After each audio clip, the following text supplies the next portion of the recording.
UFC 294 में Islam Makhachev और Charles Oliveira का रीमैच आने वाला है और इस रीमैच को लेकर मैं, आप और UFC का हर फाइट फैन जो है काफ़ी ज़्यादा एक्साइटेड है, क्योंकि यहाँ पर इस्लाम मखाचेव और चार्ल्स ओलिवेरा के बीच में जो ये फाइट होगी, ये इस्लाम मखाचेव का सेकंड टाइटल डिफेंस होगा और इस फाइट के अंदर चार्ल्स ओलिवेरा को दोबारा से हराकर इस्लाम मखाचेव ये प्रूव करना चाहते हैं कि इस लाइट वेट डिवीजन में ना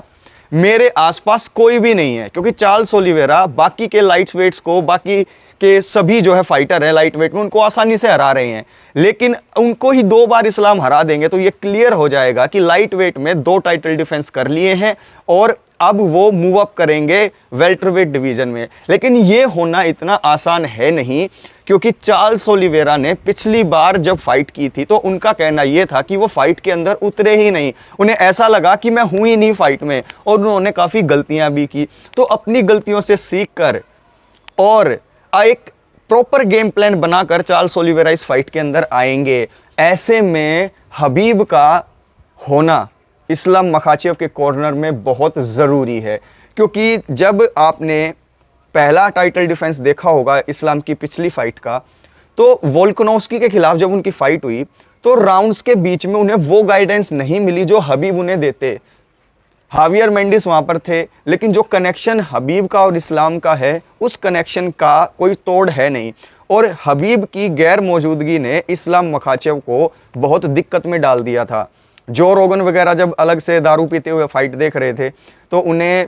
नेकेड आइज से पहले तो लगा फर्स्ट ग्लांस में कि वोल्कानोव्स्की जीत गया, लेकिन ऐसा था नहीं, जीता था इस्लाम मखाचेव भी।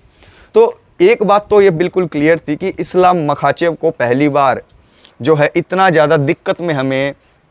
जो है डालते हुए किसी फाइटर को देखा तो वो वोल्कानोव्स्की थे, और उसके पीछे कहीं ना कहीं रीज़न ये भी था कि इस्लाम मखाचेव के कॉर्नर में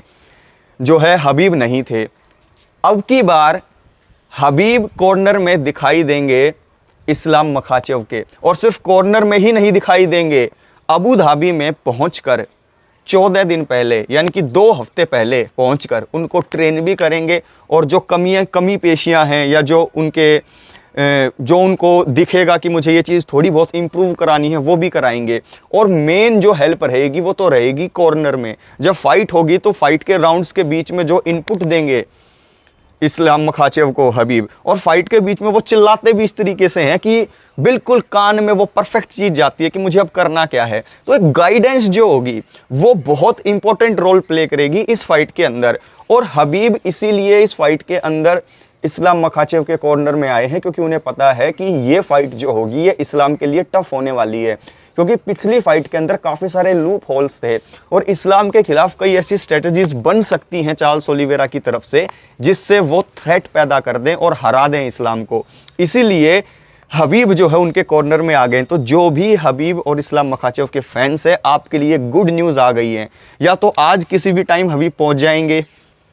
इस्लाम मखाचेव के पास यूएई में, या फिर अबू धाबी में, या फिर कल पहुंच जाएंगे, क्योंकि 2 हफ्ते हबीब इस्लाम के साथ रहने वाले हैं, उन्हें ट्रेन करने वाले हैं, ट्यून अप करने वाले हैं, और फाइट के दिन कॉर्नर में भी वो हबीब को कोच करते हुए आपको दिखाई देंगे। तो क्या आपको लगता है कि हबीब का आना इस्लाम मखाचेव के लिए बेनिफिशियल होगा और चार्ल्स ओलिवेरा के लिए मुश्किलें बढ़ाएगा? कमेंट बॉक्स में कमेंट ज़रूर करें, वीडियो को लाइक करें और चैनल को सब्सक्राइब नहीं किया है तो कर लें। टेक केयर, कमेंट ज़रूर कीजिएगा।